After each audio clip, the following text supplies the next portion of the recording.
우리가 찬양을 통해서 정말 하나님께서 우리를 용납하심을 경험하고 큰 은혜 되는 찬양이라 생각됩니다.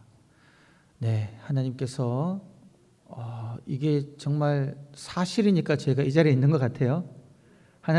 우리가 하나님을 버렸는데, 우리가 하나님을 떠났는데도, 우리가 하나님을 사랑하지 않는데도, 우리가 지은 죄가 너무나 많음에도 불구하고, 미련하고 지혜 없음에도 불구하고, 천하고 미련함에도 불구하고, 여러분 이 정도 되면은 받아들일 수 있습니까? 그럼에도 불구하고 하나님께서 우리를 버리지 아니하시고 떠나지 아니하시고 용서하시고 사랑하시고 우리를 품으신다니 이보다 더 큰 기쁨은 없으리라 생각하면서 하나님께 큰 감사를 드립니다. 이 하나님의 사랑을 우리 성도님들 늘 가슴에 담으시고 새기시면서 하나님의 사랑과 용납하심에 푹 잠기시는 그런 하루하루 되시기를 간절히 축원합니다.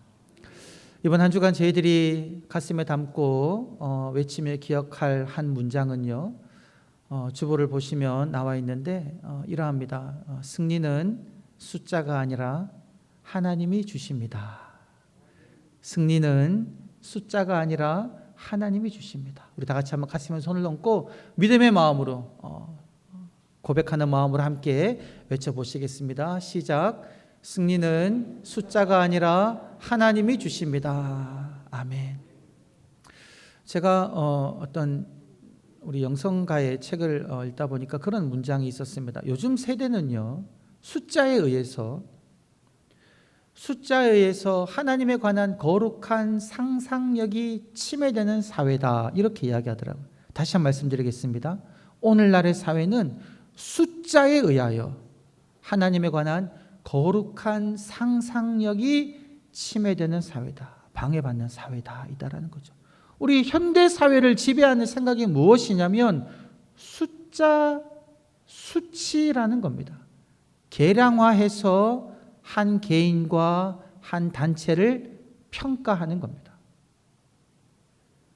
그렇게 숫자와 수치에 의해서 평가하게 되면 그 개인과 공동체 가운데 역사하고 계시는, 그리고 역사하실 하나님의 거룩한 일하심에 관한 상상력을 놓쳐버린다는 거죠. 숫자에 잠식되어 버려가지고. 여러분, 우리 자녀분들 키우실 때, 혹은 우리 학생들 어떻게 보통 이야기합니까? 여러분, 시험 기간이 다가오면 학생들은 무엇을 걱정합니까? 점수를 걱정하죠. 그리고 친구들끼리 묻습니다. 넌 이번 시험 몇 점 받았니? 점수죠. 그리고 등수가 몇 등 되냐? 이런 거를 묻죠. 직장에서도 마찬가지입니다, 여러분. 직장에서도 업적이 수치로 평가받습니다. 그리고 연봉이 얼마인지, 그리고 사는 집이 얼마 올랐는지 다 수치라는 거죠. 이것이 여러분 일반 사회만 그런 것이 아니라 교회도 점점 마찬가지가 되어 있는 것 같아요. 우리가 주보 볼 때 여러분 무엇을 보십니까? 주보 뒤편에 보면 저희 교회 지난주 몇 명 나왔는지 명수가 나오고요, 헌금이 얼마인지 헌금 액수가 나옵니다.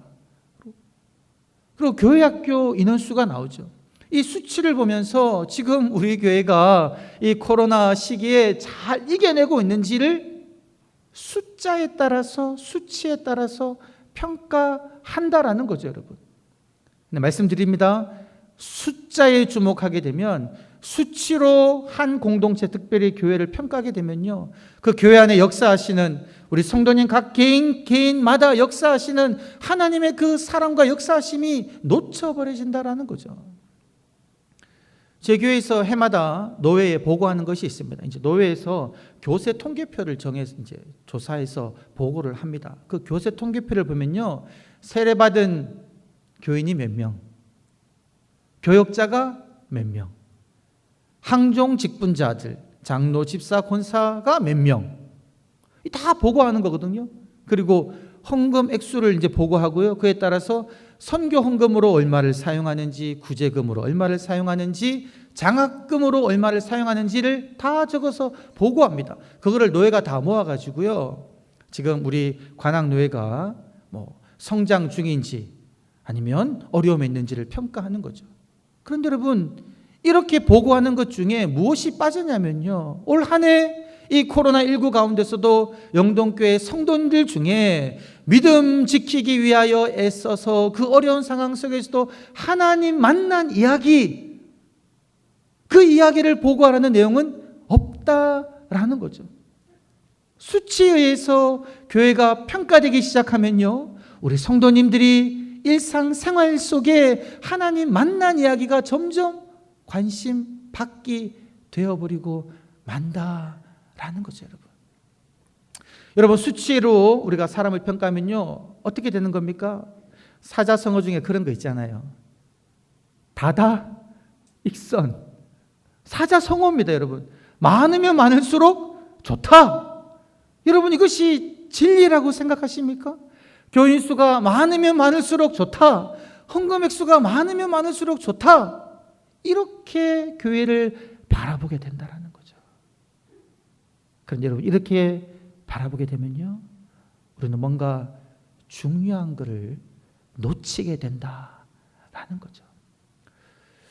여러분, 우리가 현실을 이제 생각해 보면 숫자를 무시할 수가 없는 것 같아요. 이제 올해로 6.25가 이제 72주년이 지났는데요. 제가 그 6.25만 생각하면 제 머릿속에 떠오르는 잔상이 있는데, 그것이 뭐냐면요, 그 6.25가 발발하고 한참 밀렸다가 저희 국군이 이제 연합군이 오면서 북진하게 돼서 압록강까지 도달했거든요. 제가 찾아보니까 육사단 7년대가 가장 먼저 도달했더라고요. 근데 그 사진이 뭐였냐면, 한 병사가 수통에 물을 따서 압록강에 무릎 꿇고 압록강 물을 수통에 담는 그 장면입니다. 너무나 감동적인 장면이거든요. 근데 그 사진을 찍히고 난 다음에 바로 여러분 어떤 일이 일어났습니까? 중공군이요, 몰아닥쳤죠. 인해 전술로 몰아닥쳤거든요. 제가 어릴 때 읽었던 책인데요, 그 전선의 군인들이 그 지키고 있는데 막 그 중공군이 쳐들어오는데요, 쏴도 죽여도 줄어들지 않는 시체를 밟고 넘어오는 그 중공군의 인해 전술에 국군과 연합군이 밀려가지고 후퇴하잖아요. 전 이 장면이 6.25만 하면 이제 떠오르거든요. 중공군이 인해 전술로 밀어붙이지만 않았더라면 어찌 우리나라는 지금 여러분 통일된 한국으로 세계적으로 더 발전하고 있었을 텐데, 그 순간이 너무 아쉽다라는 거죠. 그것만 봐도 여러분, 전쟁에서 승리를 위해 중요한 것이 무엇입니까? 압도적인, 옛날 전투는 더 그렇죠. 현대전이 아니라 옛날 전투는요, 압도적인 병력의 우위가 승패를 결정짓는다라는 거죠. 그런데 여러분, 우리가 이번 한 주 동안 외치는 그 말씀은 무엇입니까? 승리는 숫자가 아니라는 겁니다. 현실 상황 속에서는 분명히 병력의 압도적 우위가 승리를 주는 것 같지만, 하나님께서 역사하시는 하나님의 사역은요, 반드시 그러하지는 않다라는 겁니다. 그건 오늘 말씀을 보면 더욱더 분명하게 드러납니다. 지금 기도원이 처해 있는 상황이 어떤 상황이냐면, 이스라엘을 괴롭힌 미디안 군사가 대치하고 있는 상황이거든요. 말씀을 보니까 이 미디안 군사의 수가 얼마나 많으냐면요, 메뚜기 떼처럼 골짜기를 가득 메웠다는 겁니다. 메뚜기가 들판을 막 까맣게 덮어가지고 다 먹어치우듯이 그 계곡의 평야에 미디안 군사의 수가 메뚜기처럼 많았고요. 그들이 타고 온 낙타, 예전에는 낙타를 타고 전투를 했다고 그러죠. 그 낙타의 수도 해변의 모래처럼 많았다라는 겁니다. 그 상황 속에서 이 기도원이 이 전투에 이기기 위해 필요한 것이 여러분 무엇이겠습니까? 그 수많은 적군을 물리치기 위해서 병력의 수이지요. 이 기도원은요, 지금 하나님의 부르심을 받고 이 전투에 참여하였습니다. 하나님께서요, 기도원을 찾아가셔가지고, 큰 용사야, 내가 너와 함께하니 너는 일어나 가서 이스라엘을 미디안 손에서 구원하라라고 말씀하셨거든요. 두렵고 떨렸지만 부르시는 하나님의 그 부르심에 순종해서 기도원은요, 이스라엘 백성들을 이끌고 미디안과의 전투에 참여합니다. 기도원이 깃발을 들었을 때 그를 따라온 병사의 수가 몇 명이라고 기록되고 있냐면 여러분, 32,000명입니다. 이 32,000명은요, 결코 작은 수는 아니죠.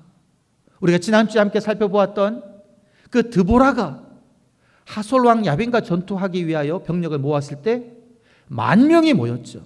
그 10,000명을 데리고 나가가 전투에 승리했습니다. 그에 비하면 지금 기드온을 따라 모인 이 32,000명의 군사의 수는요, 한번 해볼 만한 수다라는 거죠. 하나님이 나와 함께 하신다고 하셨고 이스라엘 백성들도 32,000명이 함께 모였으니 아무리 미디안 군사의 수가 메뚜기 떼와 같아도 한번 싸워볼 만하다고 기드온은 생각하고 그 자리에 있었을 수가 있습니다. 여러분, 이러한 상황 속에서 기드온에게 필요한 하나님의 말씀은 무엇이겠습니까? 내가 너와 함께하고 미디안을 너의 손에 넘겼으니 너는 나가 싸우라. 이 말씀 하시면 너무 좋겠는데 이 상황 속에서 하나님께서 기드온에게 하신 그 말씀 무엇인지 여러분 오늘 말씀을 다시 한번 읽어보시겠습니다. 사사기 7장 2절 말씀을 다 같이 한번 읽어보시겠습니다. 시작. 여호와께서 기드온에게 이르시되 너를 따르는 백성이 너무 많은즉 내가 그들의 손에 미디안 사람을 넘겨주지 아니하리니 이는 이스라엘이 나를 거슬러 스스로 자랑하기를 내 손이 나를 구원하였다 할까 함이니라. 아멘.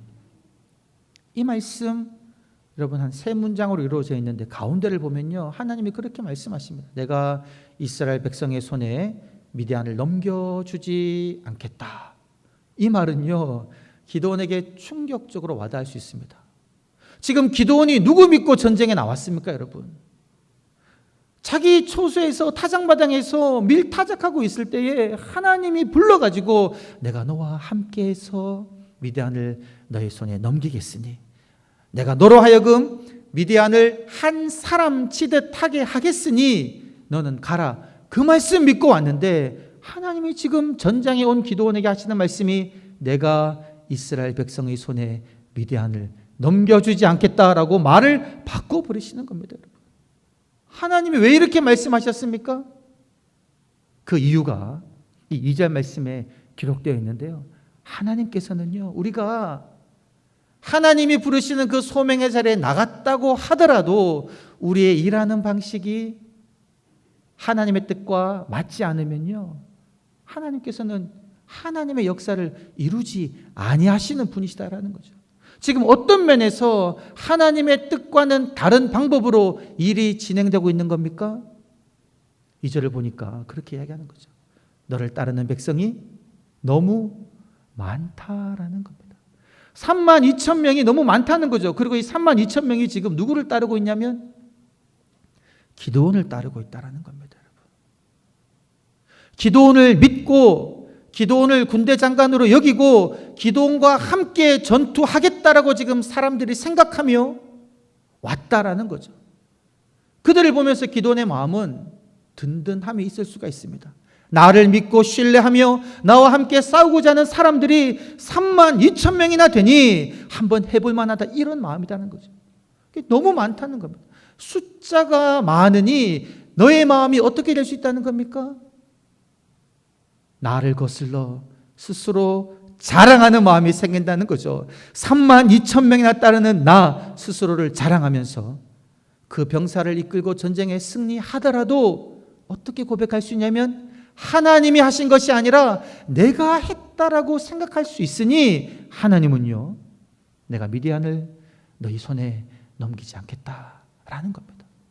그러면서 하나님께서 무엇이라고 말씀하시냐면요, 돌려보내라는 겁니다. 32,000명이 너무 많으니 그 중에 두렵고 떠는 사람들은 돌아가게 하라는 겁니다. 여러분, 이 명령을 받던 기드온이 그 명령에 바로 순종할 수 있었겠습니까? 지금 32,000명 정도 돼야지 그래도 메뚜기처럼 많이 모이는 미디안 군사들과 한판 전쟁에서 이길 것 같은데 여기서 보내버리면 어떡하냐는 거죠. 그래도 기드온이 하나님의 그 명령에 순종해서 그렇게 선포합니다.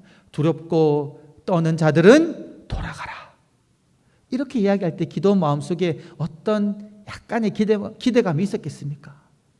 두렵고 떠는 자들 돌아가라 해도 32,000명 첫 마음을 버리지 아니하고 돌아가지 않기를 바라는 마음으로 아마 그렇게 말했을 것 같아요.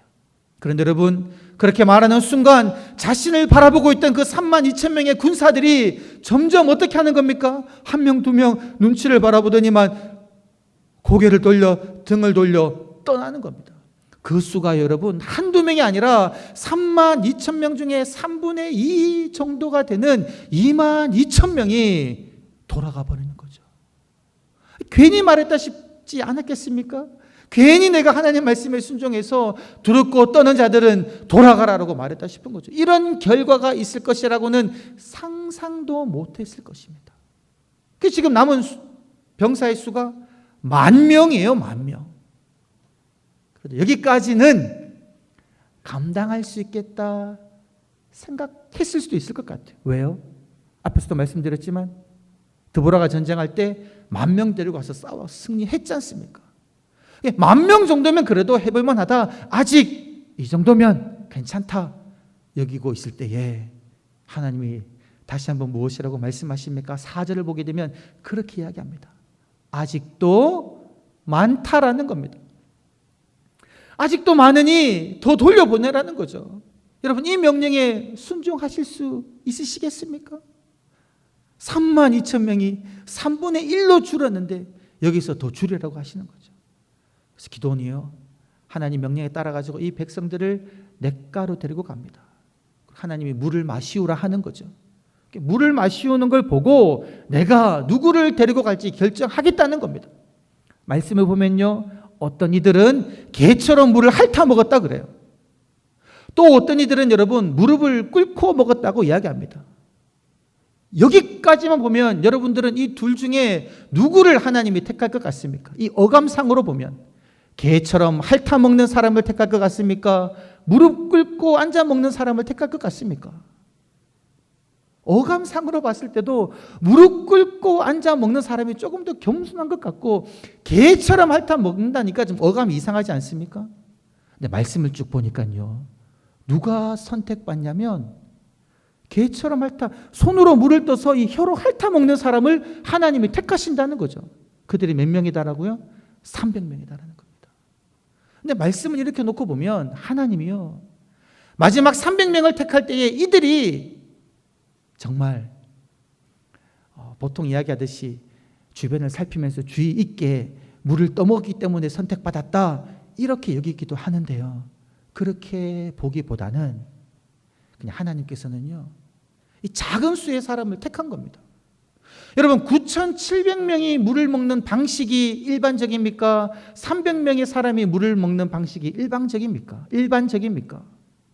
9,700명이 물을 먹는 방식이 더 일반적이지요. 그것이 더 평범하다는 겁니다. 그런데 하나님은요, 그 평범한 사람들 숫자가 많으니까 다 돌려보내고 개처럼 물을 핥아 먹은 사람, 손으로 물을 떠서 물을 이렇게 먹은 사람을 택하는 거죠. 왜요? 숫자가 작았기 때문에. 작아도 너무 작은 겁니다, 여러분. 32,000명이 300명으로 줄어버린 거죠. 100분의 1로 줄어버린 겁니다. 하나님은 지금 이 300명을 데리고 나가서 전투하라는 겁니다. 그때 여러분, 이 기도원의 마음속에 어떤 마음이 들었겠습니까? 아니, 하나님께서 나를 부르셔가지고 미디안과 전투하게 놓고 저를 믿고 싸우고자 따라온 사람이 32,000명인데 그 많은 사람들을 다 돌려보내시고 고작 300명 남기시고 이 전투를 수행하라고 하시는데 하나님, 말이 되십니까? 라고 하나님께 따져 물었을 수도 있습니다. 근데 이 과정을 통해서 하나님께서 기드온과 이스라엘 백성들에게 그리고 우리들에게 분명하게 가르치고 싶은 하나님의 말씀은 무엇이겠습니까, 여러분? 하나님께서는 숫자에 의지해서 역사하시는 분이 아니시다라는 겁니다. 우리는 숫자와 수치에 우리의 생각이 잠식되어서 우리의 마음이 영향받지만 우리가 믿는 하나님께서는 우리가 의지하는 그 숫자와 상관없이 하나님께서는 충분히 역사하실 수 있다, 그런 분이시다라는 것이다라는 거죠. 하나님의 사람은요, 여러분, 숫자에 연연하지 않습니다. 예수님께서 공생애를 마지막 기간에 이제 십자가를 지시기 위하여 예루살렘으로 들어오고 계실 때 말씀을 보면요, 수많은 사람들이 베다니에서부터 감람산에서부터 예수님을 따라오면서 종려나무 가지를 흔들며 호산나 찬송하리로다 주의 이름으로 오시는 이여라고 막 소리 높였거든요. 수많은 사람이 예수님을 따라왔었습니다. 근데 그때 말씀을 보면요, 예수님께서 그들 무리를 바라보시면서 손을 흔들었다는 내용이 없습니다. 자신을 따라오며 찬양하는 그 많은 무리들을 바라보며 이제 됐다, 하나님의 나라가 곧 이루어지겠구나라고 말씀하셨다라는 흔적이 전혀 없다라는 거죠. 오늘 말씀 보면 하나님께서는 사람을 의지하지 아니하셨다, 그렇게 이야기하고 있습니다. 여러분, 초대교회 때에 성령 강림하셔서, 성령님이 오셔서 제자들이 성령 충만하여 베드로가 그 예루살렘에 모인 수많은 사람들에게 복음을 증거했을 때 여러분, 어떤 역사가 일어났다고 성경은 기록하고 있습니까? 3,000명이나 되는 사람들이 그날에 회개하고 예수 그리스도를 믿고 교회로 들어왔다라고 언급하는데, 그 언급은 너무나도 짤막한 이야기로 그냥 보고하고 말아버린다는 거죠. 자신이 전도하는데 3,000명이 막 회개하고 교회로 왔다라고 해서 베드로가 막 흥분해가지고요, 하나님이 놀랍도록 역사하시는구나, 이런 이야기를 한 기록이 성경에는 전혀 나오고 있지 않다는 겁니다. 오늘날 이런 일이 일어났다고 여러분 한번 상상해 보십시오. 기독교 신문에 대해서 특필되며 수많은 사람들이 그 현장을 보러 오지 않겠습니까? 그러나 성경은 그러한 숫자에 주목하고 있지 않다는 겁니다. 하나님의 역사는 그렇게 일어나지 않는다라는 거죠. 저희 교회에서 지금 한 달 한 책 읽고 있는 책 중에 그 사랑으로 길을 내다라는 책이 있습니다.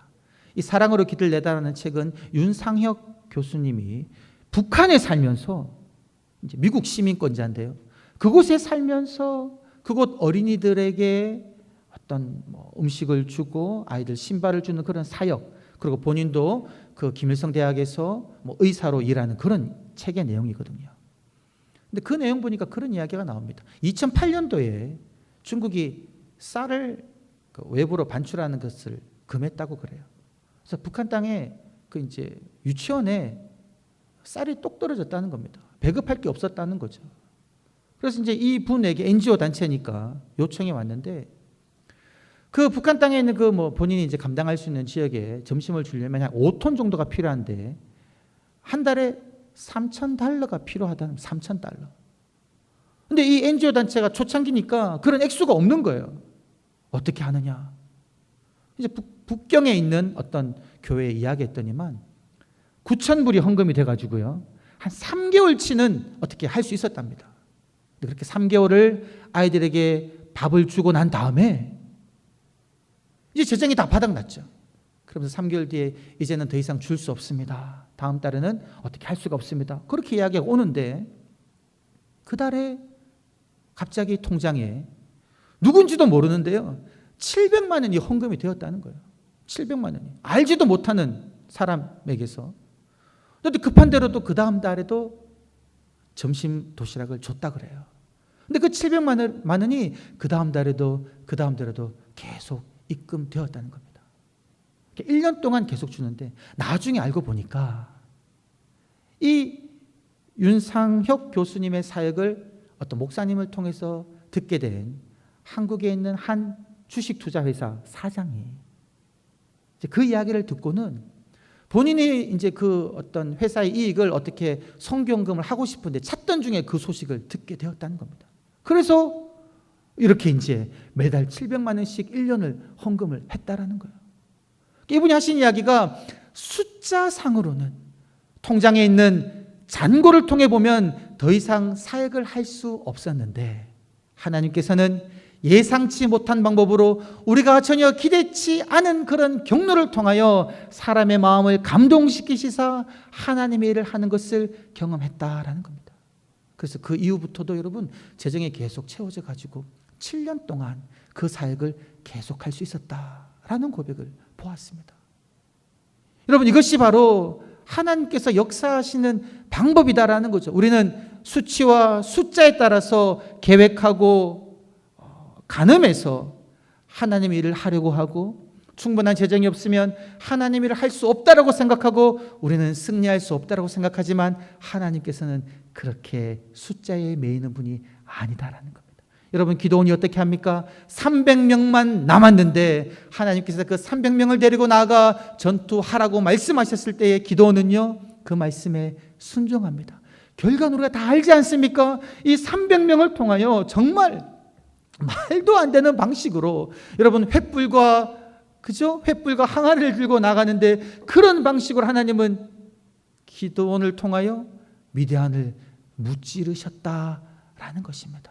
순종하는 자에게는요, 하나님의 승리를 경험하게 하신다라는 겁니다. 사랑하는 성도 여러분, 이번 한 주간 살아가실 때에